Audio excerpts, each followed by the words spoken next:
afternoon, everyone. I hope I won't bore you to see just like lunch.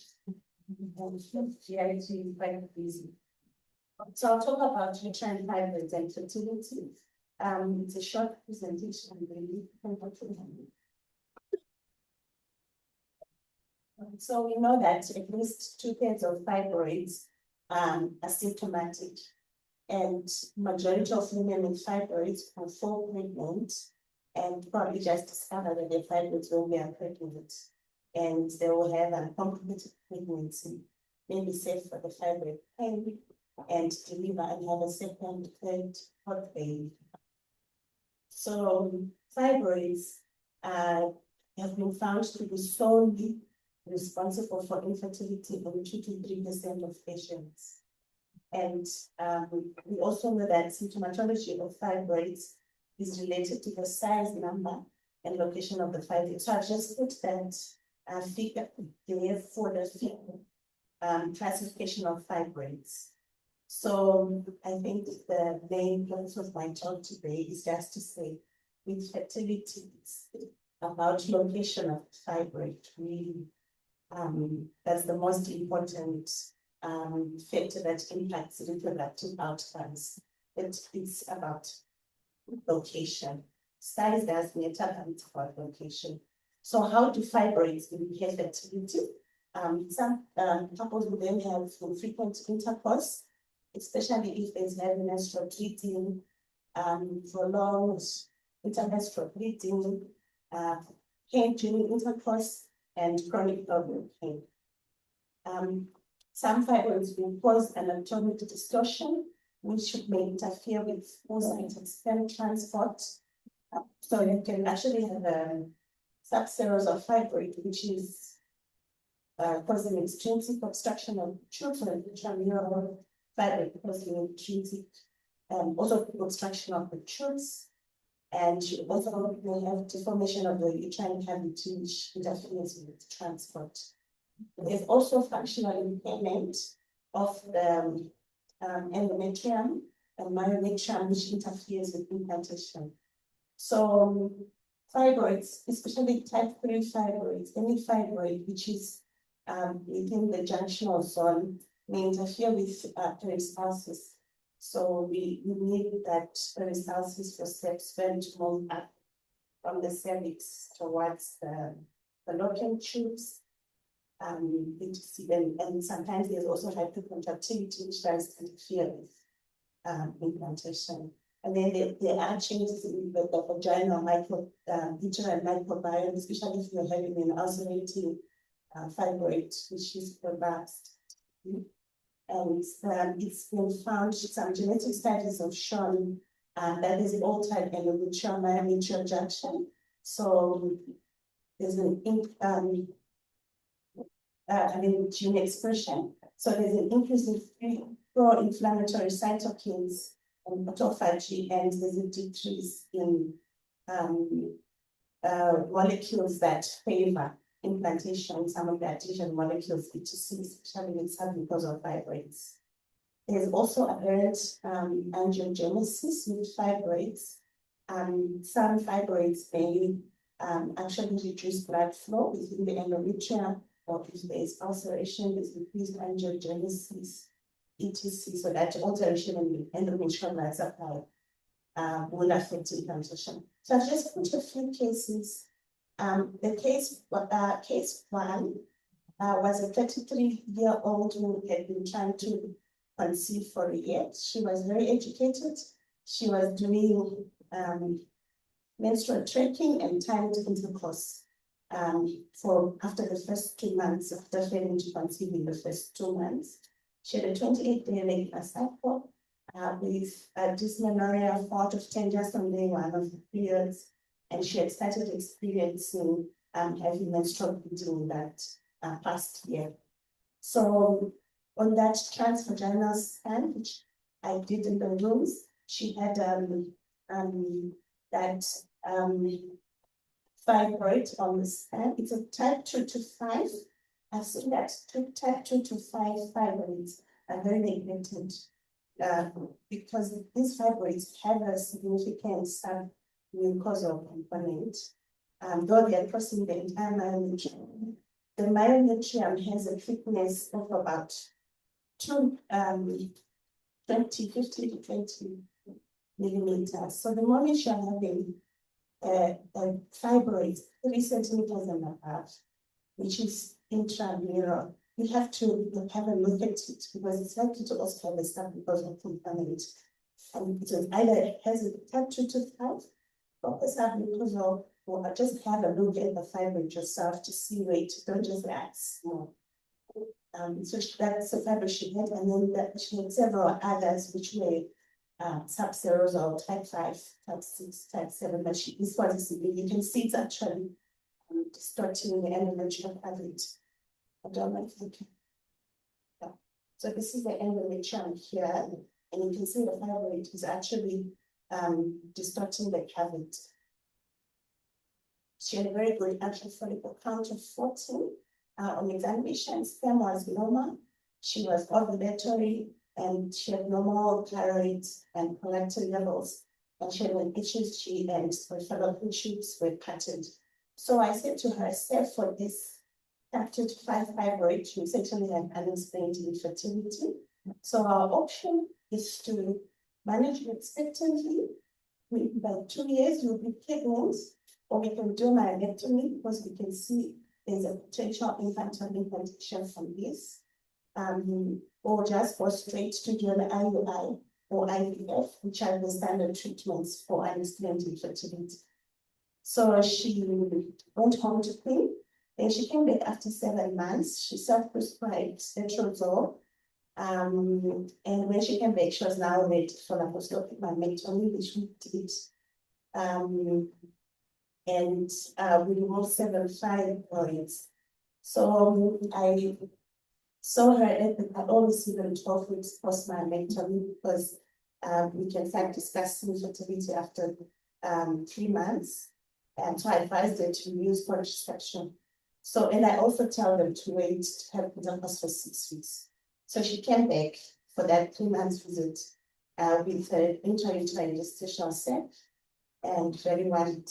So because she could have been difficult to fall pregnant, and nothing else had been done except the myomectomy. I think that 6 weeks period that they were now having intercourse, they thought nothing would happen. So she's currently 20 weeks pregnant.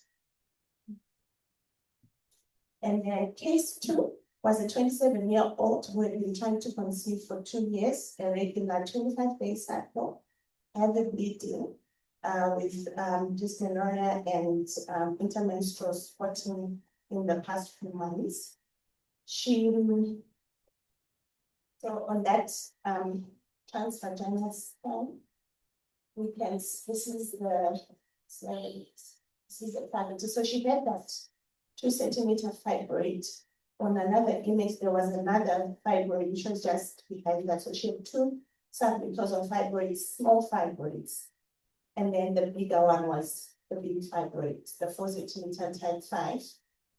Their semen analysis showed oligospermia, so they had been referred for assisted reproduction with a sperm count concentration of 2 million per year. So upon seeing this, I then offered her hysteroscopy and laparoscopic myomectomy prior to AC. So again, she came back for a year, 12 weeks post myomectomy with an intrauterine gestational sac and Doxin. So these are the fibroids that we saw hysteroscopic, and we managed to remove these fibroids hysteroscopically. So when should women conceive after myomectomy? We need to strike a balance. So especially in couples with infertility, we've been trying for years.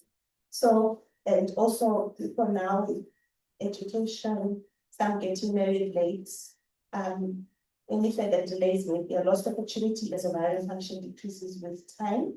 And there's also the risk of recurrence of fibroids. I've also had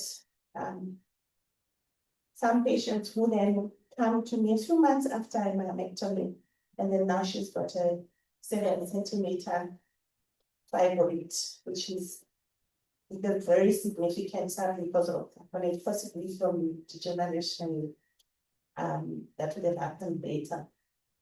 So also if conception happens too early, there is that potential risk of uterine rupture. But radiological studies via ultrasound and MRI have shown that uterine healing is achieved after 3 months. So maybe you need to balance how many, if you did extensive surgery, maybe you can push to 6 months, but usually by 3 months the uterus should be ready. So the study this was a systematic review by Margarita and colleagues, where they found that there was no proven relationship between time from myomectomy to conception and gestational age of occurrence of uterine rupture. So uterine rupture occurred between in those who had myomectomy 1.5 to 88 months, who conceived at 1.5 to 88 months after myomectomy. And most of these occurred before labor. In that series that the cases they looked at, there were 70 ruptures out of 2,889 cases.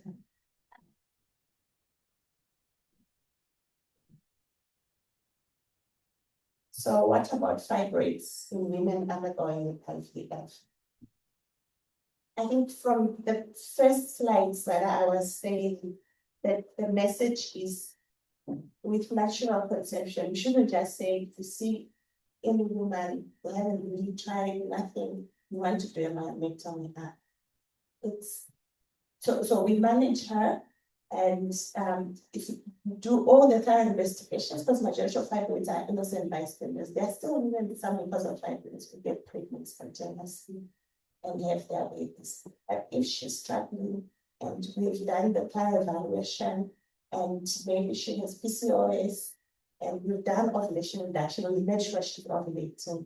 If there's some issues, we've dealt with those, and still there is no conception, because now essentially we dealt with things. It's now a case of unexplained infertility, and it's something that we know may be causing an issue. So, sorry for a clouded slide. So this is just discussing evidence on the impact of myomas in asymptomatic women who are undergoing IVF or oocyte donation. So the first real evidence was this meta-analysis by Pitt et al. In 2001, which was reviewed in 2009, and they found that there was a significant drop in pregnancy and implantation rates within the presence of fibroids, especially submucosal and intramural fibroids that were distorting the uterine cavity. And then another meta-analysis by Sundar in 2010 then said, even intramural fibroids, which are not distorting the cavity, affect IVF outcomes. In 2011, Somigliano said small fibroids less than 5 centimeters, which were not approaching the endometrial cavity, did not impact the rate of success of IVF. However, subsequent research has found that smaller fibroids do affect. So intramural fibroids, these are now essentially type 3 fibroids, those that are sitting on the vaginal soil. So intramural fibroids above 2.85 centimeters in size significantly decreased delivery rates of patients undergoing IVF. This was Yamita 2014. And then Christopoulos found that there was also a decrease in clinical pregnancy rate in women with at least 2 fibroids or fibroids greater than or equal to 3 centimeters in diameter, although the uterine cavity was not distorted. These are type 3 fibroids that the studies are talking about. So type 3 fibroid with a single or total fibroid diameter above 2 centimeters exert a negative impact on the implantation rate and IVF outcomes that do not significantly increase clinical miscarriage rate. This was in 2018. So they were just observing. They are not saying we remove them. They've observed that there is an impact. Next. Next slide. So now what do we do with fibroids? So this is the only randomized control trial that was looking at women with fibroids trying to conceive for at least a year unsuccessfully. So it was a prospective RCT. The intervention was hysterectomy, besides other alternative non-surgical treatment, and the outcome measures the pregnancy rate and miscarriage rate. So they found that there was statistically significant difference in the beta pregnancy rate in the myomectomy group for submucosal fibroids and submucosal intramural fibroids only. But there was a trend towards the better pregnancy rate for intramural and intramural subserosal groups, but it's not statistical significance. So this one I've already talked about. Let's move to the next one. It's essentially the impact of non-cavity distorting fibroids, intramural fibroids on life birth rate. So women with non-cavity distorting fibroids, intramural fibroids, had a significant 44% lower odds of the live birth, and 52% lower odds of the clinical pregnancy rate. And subgroup analysis of women with purely intramural fibroids showed significantly lower odds of live birth, which is one. So really what those studies were showing us, again, it's about location. So submucosal fibroids, people like three. So type 0 fibroids should be, what should we do? It's agreed that hysteroscopic myomectomy should be done. Type 1 and type 2 fibroids, then you can use the step W classification to decide. This should also be managed hysteroscopic. And if they're big, large, above 3 centimeters, you can consider shrinking them with general abdominis first to make the myomectomy easier. Otherwise, you need to do a staged myomectomy, may remove part of it and then go back about 6 weeks later. And then type 2 to 5 fibroids, consider laparoscopic myomectomy because they're essentially spanning the entire tumor.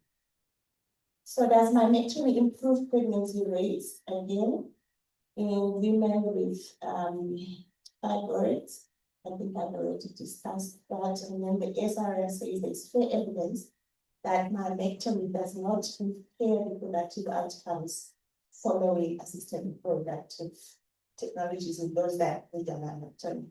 What's that?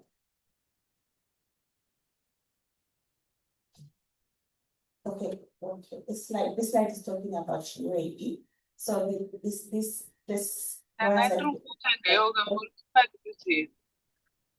Ansipadus. Hoje dei. And so found that it's a very good way to the So this is a very important Peter say. Peter say. So I think the take home messages from fibroids and the same cause of infertility is very few women, 20% of women. So Why am I weeks mangani? also they may just be innocent bystanders, especially if she's asymptomatic. And the majority of women Ndabuda ndaenda toona mangwa manengo amukasi. Timbona mafluids akawana BP aina kudone. And the effect of uterine fibroids on natural fertility. Ona mvura yakawanda timboma nomukasi mangwa. Moving around, spanning everyone. Alright, persevere. Impact of fibroids on reproductive outcomes is largely dependent on the location of the fibroids. The effect of fibroids on IVF outcomes is well studied, and it is generally agreed that it is reasonable to perform myomectomy for symptomatic fibroids, submucosal fibroids, type 0 or 2, and asymptomatic intramural